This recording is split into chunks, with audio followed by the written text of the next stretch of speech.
Assalamualaikum warahmatullahi wabarakatuh. Alhamdulillahirobbil alamin, wassalatu wassalamu ala asyrofil anbiya'i wal mursalin, wa ala alihi wassohbihi ajmain. Sahabat YM 28 yang dimuliakan Allah. Sudah pasti, setiap dari kita menginginkan surga yang penuh dengan kenikmatan dan keindahan yang kekal.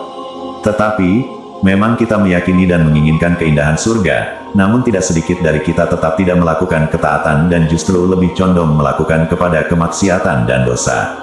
Maka dari itu, ternyata dalam penciptaan surga dan neraka itu, diliputi perkara yang dibenci dan disukai oleh jiwa manusia. Perkara apa saja itu? Simak penjelasannya dalam video ini.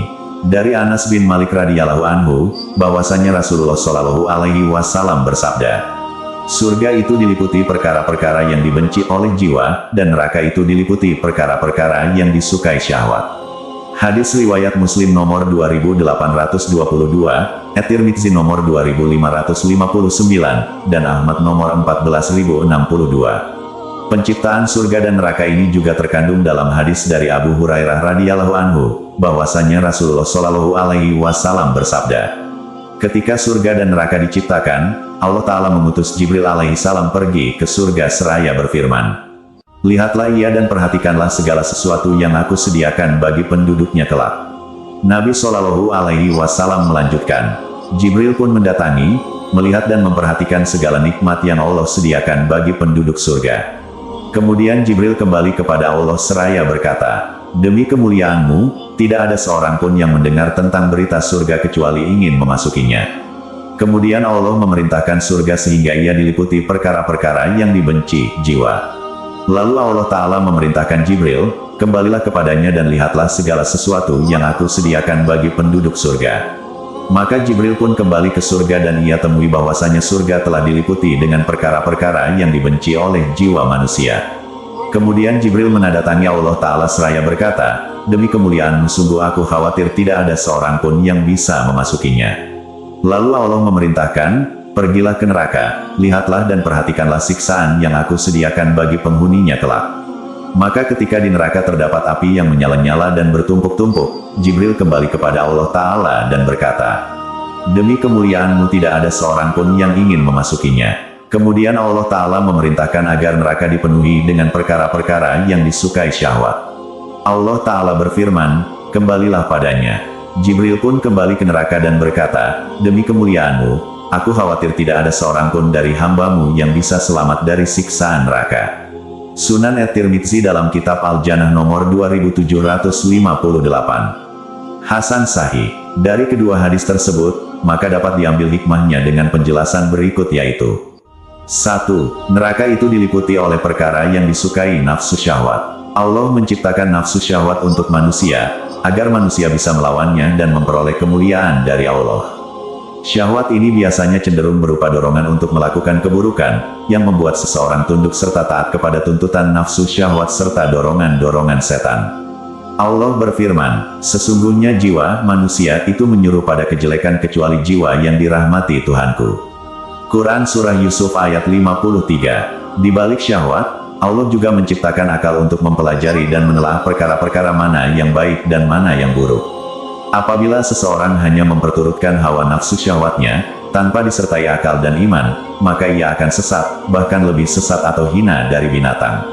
Orang yang tidak dapat mengendalikan syahwat tersebut, maka akan timbul perbuatan maksiat seperti berzina, membunuh, mencuri, korupsi, tiba, dan lainnya yang dapat menjerumuskan manusia ke dalam dosa-dosa. Ketika seorang hamba hanya demi mengikuti hawa nafsu, dan menyenangkan jiwanya yang dilarang oleh agama, maka ia pun terancam untuk masuk ke dalam api neraka. Oleh karena itu kita harus dapat melawan dan menundukkan nafsu syahwat, agar terhindar dari jeratan dosa yang menyebabkan pintu masuk neraka. Kita dapat melakukan puasa, memperbanyak istighfar, zikir, dan doa, agar mampu mengendalikannya. 2. Surga diliputi dengan perkara-perkara yang dibenci jiwa. Jalan menuju surga, memang banyak rintangan dan amalan yang tidak disukai oleh jiwa manusia, karena bertentangan dengan hawa nafsu.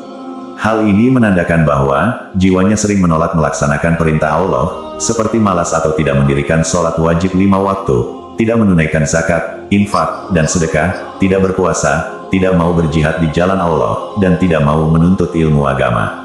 Namun Allah memberi manusia syahwat, melainkan juga memberinya akal dan ilmu. Dengan akal, syahwat manusia akan membawa kepada kebaikan. Namun tanpa akal dan ilmu, syahwat akan menyesatkan. Kita sebagai umat Islam harus dapat berjuang melawan dan menundukkan hawa nafsu, agar segera melakukan kebaikan dan ketaatan. Dengan begitu, kita termasuk golongan orang yang beruntung, karena mampu mensucikan jiwa dari perkara maksiat. Allah berfirman, sesungguhnya beruntunglah orang yang menyucikan jiwa itu, dan sesungguhnya merugilah orang yang mengotorinya. Quran Surah Asy-Syams, ayat 9-10. Mensucikan jiwa berarti kita berupaya sungguh-sungguh membersihkan dan memurnikan jiwa tersebut dari kekufuran, kemaksiatan, dan dosa. Kita harus senantiasa memperbaiki dirinya dengan melakukan ketaatan dan aktivitas amalan kebaikan. Sebaliknya, mengotori jiwa, berarti kita menuruti bisikan dan dorongan jiwa untuk melakukan maksiat dan dosa yang mengundang kemurkaan dan siksa Allah Ta'ala.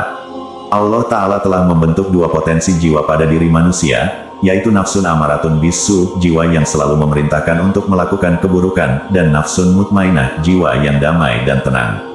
Hal yang paling berat bagi seseorang yang memiliki nafsun amaratun bisu adalah melakukan ibadah, ketaatan, dan berbagai aktivitas yang diridai oleh Allah Ta'ala. Sedangkan sebaliknya, perkara terberat bagi seseorang yang memiliki nafsun mutmainah adalah melakukan maksiat dan dosa.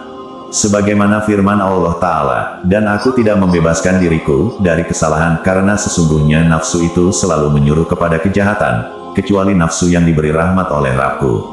Sesungguhnya Rabbku Maha Pengampun lagi Maha Penyayang. Quran Surah Yusuf ayat 53. Selain itu, seseorang bisa selamat dari keburukan nafsunya itu semata-mata berkat rahmat dan karunia dari Allah Ta'ala.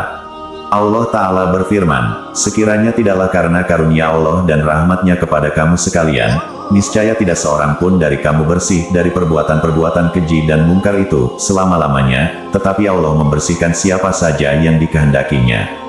Dan Allah Maha mendengar lagi Maha mengetahui. Quran Surah An-Nur, ayat 21. Dalam ayat lainnya Allah juga berfirman, dan adapun orang-orang yang takut kepada kebesaran Tuhannya dan menahan diri dari keinginan hawa nafsunya, maka sesungguhnya surgalah tempat tinggalnya. Quran Surah An-Naziat ayat 40-41. Seseorang di surga akan berbahagia tanpa ada rasa sedih ataupun kecewa. Perlu diingat juga, kita akan menghadapi pengadilan Allah di akhirat kelak, untuk mempertanggungjawabkan setiap perbuatannya di dunia. Jika timbangan kita lebih berat amal baiknya, maka surgalah balasannya. Sebaliknya jika timbangannya lebih berat amal keburukan, maka nerakalah balasannya. Untuk itu, kita harus dapat menahan, mengendalikan, dan menundukkan hawa nafsunya sesuai ajaran Islam. Hal ini disebabkan adanya tabir yang menghiasi surga dan neraka, berupa perkara-perkara yang dibenci ataupun yang disukai jiwa. Tabir surga itu dibuka dengan amalan-amalan yang dibenci jiwa, dan tabir neraka itu dibuka dengan amalan-amalan yang disenangi syahwat. Ya Allah, aku memohon kepadamu surga, dan segala sesuatu yang bisa mendekatkanku dengannya, baik berupa perkataan ataupun perbuatan. Dan aku berlindung kepadamu dari siksa neraka dan segala sesuatu yang bisa mendekatkanku dengannya baik berupa perkataan ataupun perbuatan. Amin ya robbal alamin. Kami berharap apa yang disampaikan dapat bermanfaat bagi sahabat TIMYM 28 yang dirahmati Allah. Kami mohon maaf atas segala kesalahan dan kehilafan dalam penyampaian materi ini.